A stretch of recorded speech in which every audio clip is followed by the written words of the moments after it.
At the end of the Second World War, Axis borders were redrawn, often as compensation for occupation. Yugoslavia got this from Italy, Poland got this from Germany, and the USSR gained all of this. One nation which had also pushed to gain land from Germany was the Netherlands, which asked to be given all of these lands in 1949. As you'll guess, they got very little. They didn't get nothing, they were in fact given this tiny bit of land here, most of which they soon sold back to Germany in the 1960s. But given how badly damaged the Netherlands was by the Second World War, why weren't they given more land?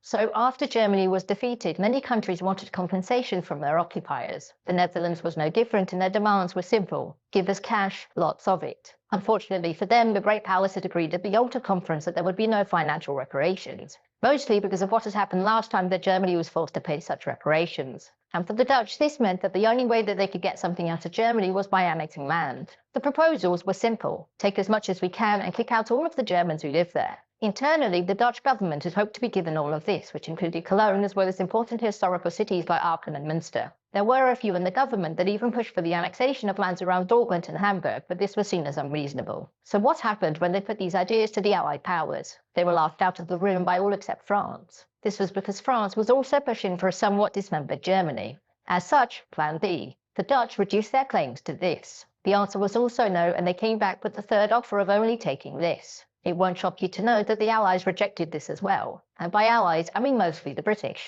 You see, these lands were in the British zone of occupation, given that East Germany had been divided amongst the Eastern Bloc, it had many refugees. These refugees needed food and housing, which was difficult to build. The Dutch plan to annex these lands and kick out all of the Germans living there would have meant millions more refugees and less places to house them. Yet for the Dutch, the removal of the Germans from the Netherlands was seen as vital to national security, because it meant that Germany would have less grounds to retake these lands in the future. The Dutch were pretty angry about this, since it looked like they were going to get nothing, which would make the government look pretty weak. However, the Allies did opt to give some bits of land on the border here to the Dutch as a form of placation. It was occupied in mid-1949, and just short of a decade later, the West German government came knocking. Many in the Dutch government wanted to keep the lands out of principle, but a good working relationship with the new democratic Germany was seen as valuable. And also, perhaps the Netherlands could use the land to trade for some of the cash that they had wanted previously. In the end, it was agreed that Germany would pay roughly $80 million for the return of the lands. Well, most of it. The Netherlands kept a tiny bit of land for itself, whilst the rest was transferred back to West Germany in 1963. Meaning, after World War II, the Dutch did get some territorial concessions from Germany,